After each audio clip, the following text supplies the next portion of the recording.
Doctor Martí Bosch, ¿cómo se pasa de la práctica de la oncología pediátrica a la práctica de la medicina natural, sobre todo teniéndose en cuenta que suelen jugar en terrenos bastante diferentes?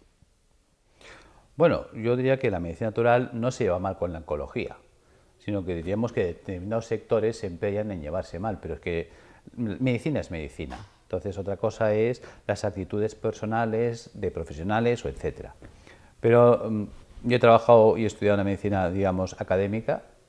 Esta medicina que estoy practicando para mí hoy es tan académica como la otra, como la que me enseñan en la facultad. Es una medicina que no me la han enseñado, pero no porque no existiera, sino porque sencillamente no me la han enseñado, pero está, por eso la he podido aprender. Entonces, ¿qué es lo que te hace llevar, qué te hace pasar de una medicina a otra? No es que pases, es que realmente cuando estás en una planta de hospital viendo a niños tratados con quimioterapia, devolviendo, encontrándose fatal, pidiéndote a gritos que no le pongas la quimioterapia, que no la quieren recibir, que la rechazan de plano por lo mal que se encuentran después, no me hagas esto, Alberto, no me hagas esto. Entonces te sientes como diciendo, ¿qué le estoy haciendo a este niño?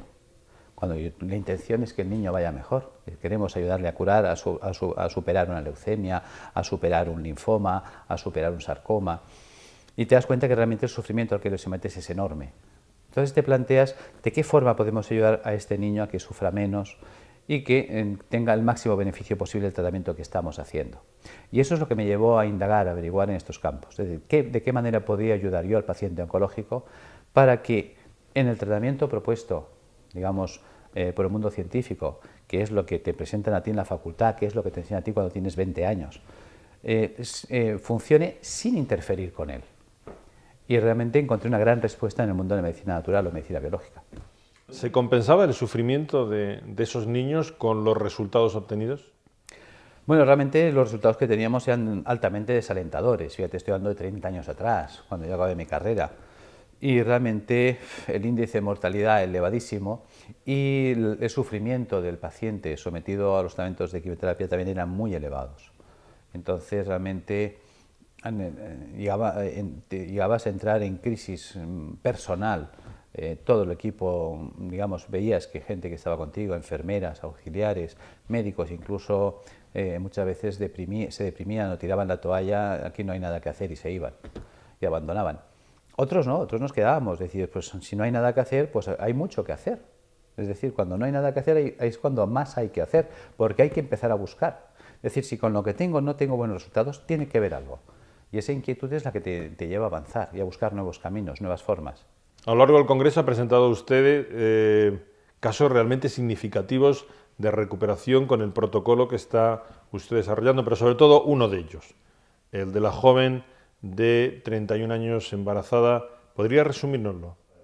Realmente yo siempre digo que no soy yo quien lo consigue.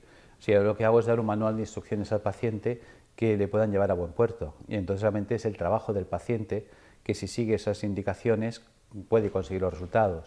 Es decir, en el tiempo lo que en un principio era un proyecto de trabajo dedicado a ayudar a que el paciente tolerase mejor la quimio y a conseguir mejor efectividad de la quimio, potenciar los efectos de la quimio, ha ido llevándome a entender que también se puede generar una vía de provocar la apoptosis celular, que la célula se muera por sí misma. Y realmente vemos que estos casos se van produciendo cada vez con más frecuencia.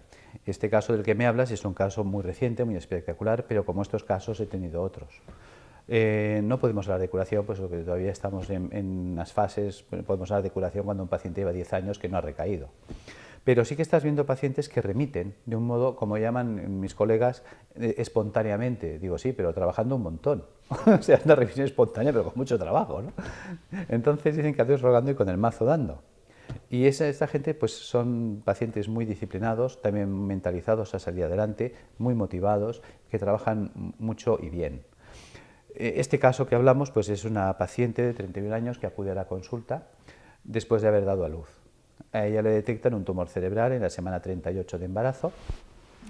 Hay 34 de embarazo, miento, y en la semana 38 pues, digamos, se practica la cesárea, se da a luz, se le extirpa después el tumor cerebral detectado en la zona parietal derecha y al hacer un screening o una revisión general, un all body del cuerpo de la persona, le detectan metástasis pulmonares, metástasis hepáticas, afectado toda la cadena ganglionar, tanto torácica como abdominal, metástasis óseas, metástasis musculares. Y el caso es que, en cierto modo, pues el equipo, yo creo que con buen criterio, deciden no aplicar ni quimio ni radio, pues que consideran que el sufrimiento que le van a ocasionar por el beneficio que pues, se puede obtener, pues no se justifica. En esas condiciones llega la consulta. Es decir, en cierto modo le habían dado una esperanza de vida pues, de unos 2 meses a esta paciente. La idea era, sobre todo, darle calidad de vida el tiempo que fuera posible, mejorar su calidad de vida. Pero no por ello renuncias a intentarlo. Entonces, pues no solamente pones los tratamientos paliativos que conoces para mejorar su calidad de vida, sino que pones en marcha dispositivos que pueden ayudar a remitir las lesiones tumorales, apoyándome en los protocolos de los doctores Banerjee, más los protocolos que yo he desarrollado en el tema, digamos, de la medicina biológica, de la alcalinización del paciente.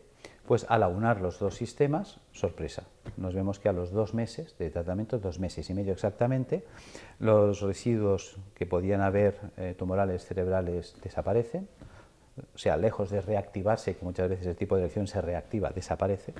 Las lesiones metastásicas pulmonares y hepáticas también desaparecen, los ganglios también remiten y las lesiones musculares y óseas entran en una remisión del 50%. Con lo cual, la calidad de vida de la paciente ha mejorado mucho y la esperanza de vida también. Y esto es simplemente lo que llamaríamos con tratamiento de medicina biológica. Por lo tanto, yo creo que es un caso muy sorprendente, pues además es de esos casos que pocos puedes dar, porque la mayoría son casos en los que sí consigues buenos resultados, pero claro, está haciendo radioterapia, quimioterapia, medicina biológica.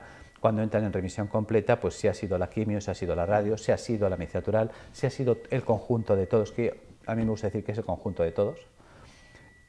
Pero en este caso es que no ha habido nada, simplemente el tratamiento de medicina biológica y por lo tanto ya es un, ¿cómo diríamos?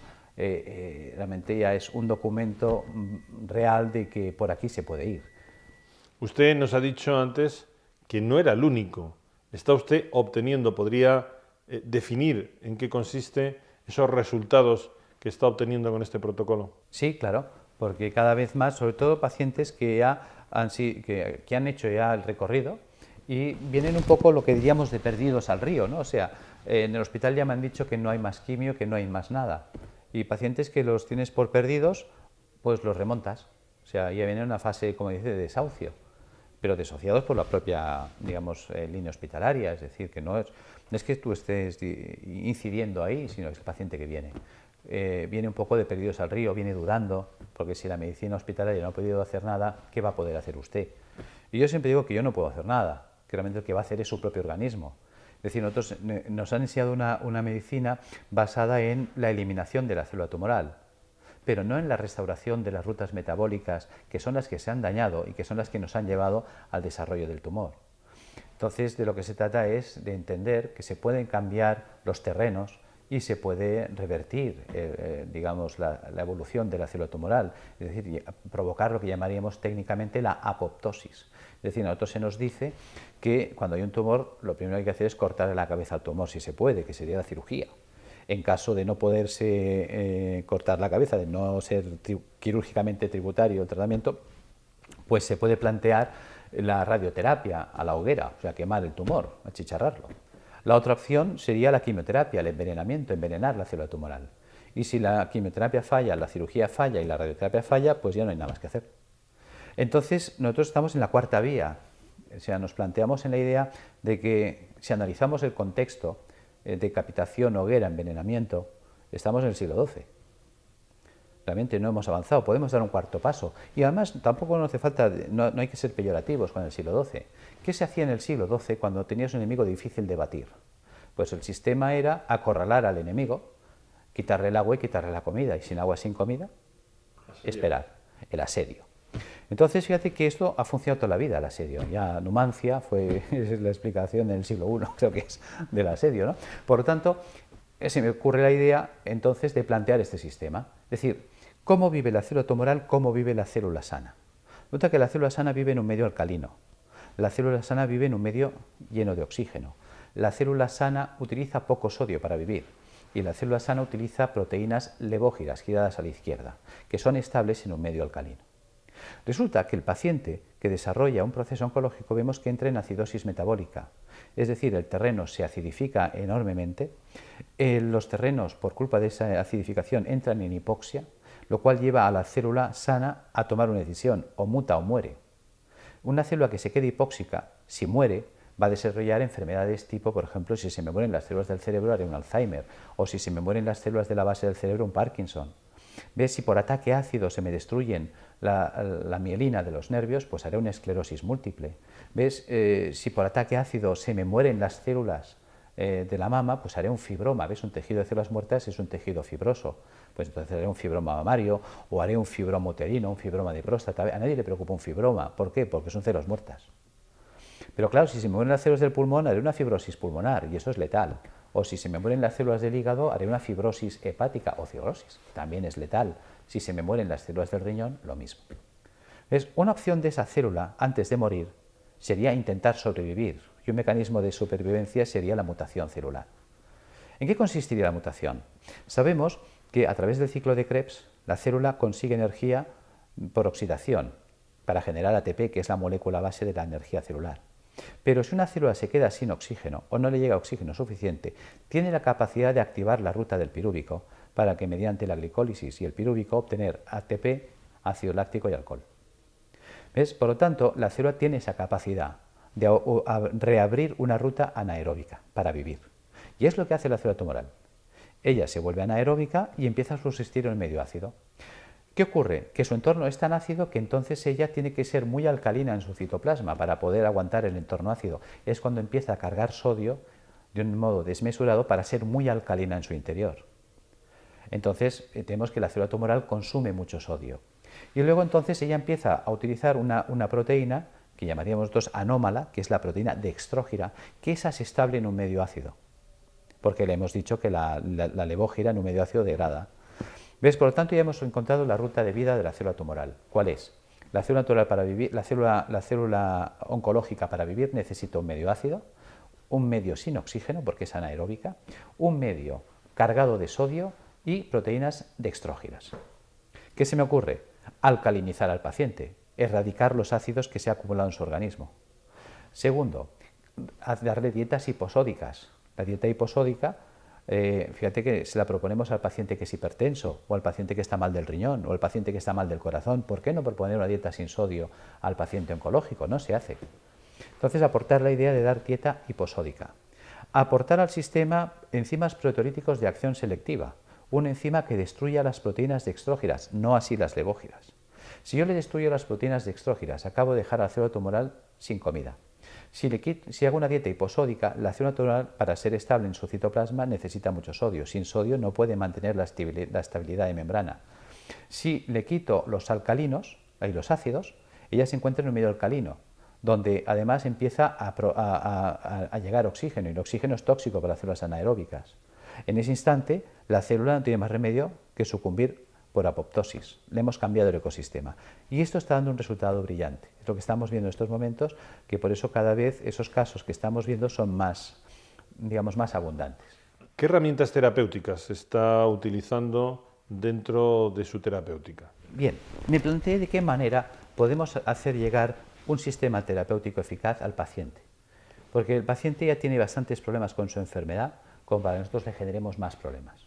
Hay que simplificar su vida y simplificar sus medios.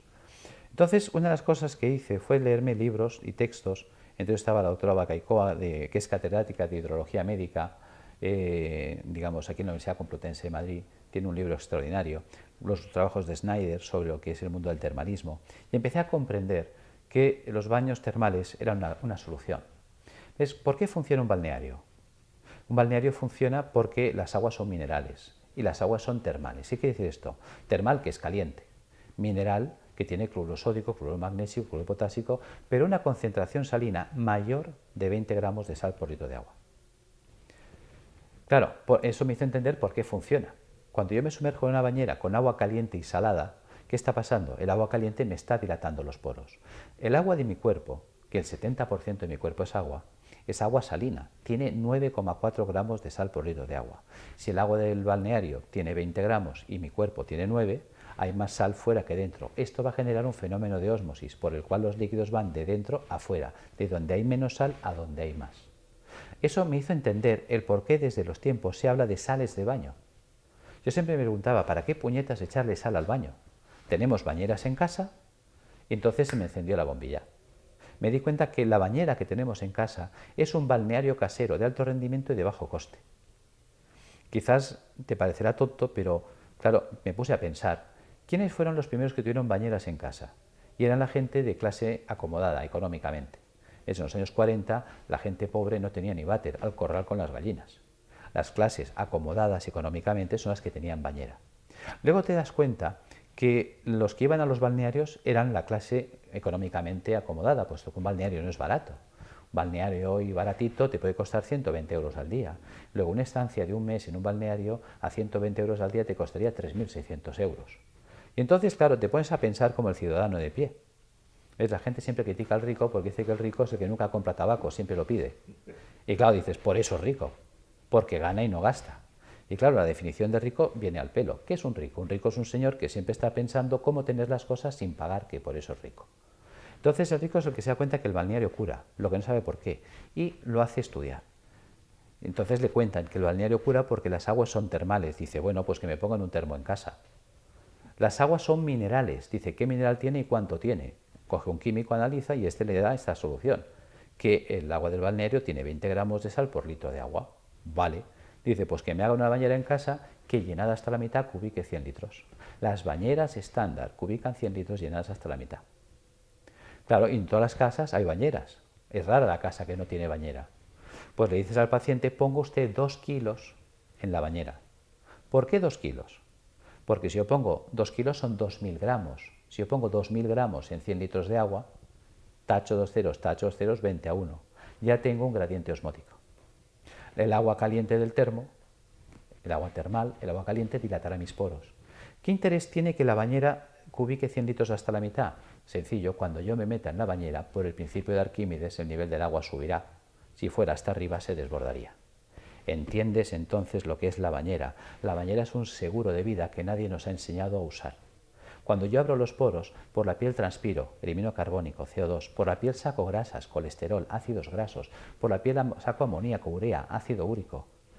Entonces es un mecanismo de alcalinización rápida. Decirle al paciente que se meta en la bañera con el agua caliente agradable, que no queme, y 2 kilos de sal. 1 kilo de sal vale 15 céntimos. ¿Y 2 kilos? 30 céntimos. 30 céntimos por 30 días, 9 euros. Si le ponemos quizás, pues qué sé yo, el gasto de la luz o del gas para calentar el agua y el agua, pues ¿qué nos iremos? ¿A 20 euros al mes? Frente a los 3.600 que nos costaría, pues claro, esto y aparte es alcanzable. La gente en su casa se puede meter en la bañera. Segundo, observamos que siempre nos habían aconsejado los viernes no comer carne, pero nunca nos habían dicho por qué hay que comer carne, por qué hay que hacer un día de ayuno. Te lees entonces a Galeno y lo entiendes. Resulta que Galeno es un hombre que entiende que hay que depurar el cuerpo y proponía las dietas de ayuno, proponía las dietas vegetarianas, es decir, la cura del limón, la cura de la cebolla, la cura de la uva. Todo eso ya viene de la época de los romanos. Es decir, cuando estabas enfermo a comer uva. Pero fíjate que en cierto modo es esto. Te das cuenta que ensalada, bistec y fruta. Si quitamos el bistec, ¿qué nos queda? Ensalada y fruta. ¿Ves? El 95% de la fruta y la verdura que es agua. Aquel que está a fruta y verdura limpia los filtros. La historia enseña, los reyes inventaron la bula para no comer carne. Entonces ellos comían carne, luego ellos no limpiaban los viernes, ellos no limpiaban nunca los filtros. Pulmón, hígado y riñón son filtros que están filtrando la sangre 24 horas al día, durante toda nuestra vida. Un filtro que está haciendo su trabajo se obstruye, se tapa, se ensucia.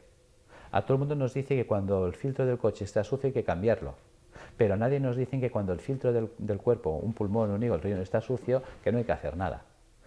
Estos son los responsables de la retención de ácidos en el cuerpo. Ahí es cuando utilizo la unión de la dieta y las plantas. Me doy cuenta que la dieta vegetariana nos va a ayudar a limpiar los filtros, nos va a ayudar a limpiar pulmón, hígado y riñón. Si yo junto a este sistema las plantas, ¿ves? Hay plantas que limpian el pulmón, tomillo, gordolobo, llantén. Hay plantas que me limpian el hígado, pues la alcachofera, el diente de león, el boldo, el desmodium. Hay plantas que me limpiarán el riñón, el té verde, la cola de caballo, la arenaria. Bien, pues yo puedo coger, por ejemplo, un tomillo, una alcachofera y un té verde. Ya tengo una planta de cada filtro. Cuando esta persona está comiendo vegetariano y además toma esas plantas, estamos potenciando la limpieza de los filtros. Entonces ya tenemos que nos ayuda a eliminar ácidos por vía hepatorrenal y pulmonar y nos estamos ayudando a eliminar ácidos por vía percutánea a través de los baños de ósmosis. Ahí tenemos la alcalinización. Podemos mejorar el rendimiento funcional de pulmón, hígado y riñón. Sabemos que la vitamina B, por ejemplo, es diurética. Cuando tomas vitamina B verás que inmediatamente la orina se vuelve muy amarilla porque se excreta por riñón, pero es que activa la función renal. Cuando tomas vitamina B orinas más. La vitamina B es hepatoprotectora, mejora la coléresis, la eliminación del colesterol. La vitamina B también tiene más funciones, es antineurítica, es antianémica, mejora la conducción a nivel de placa motora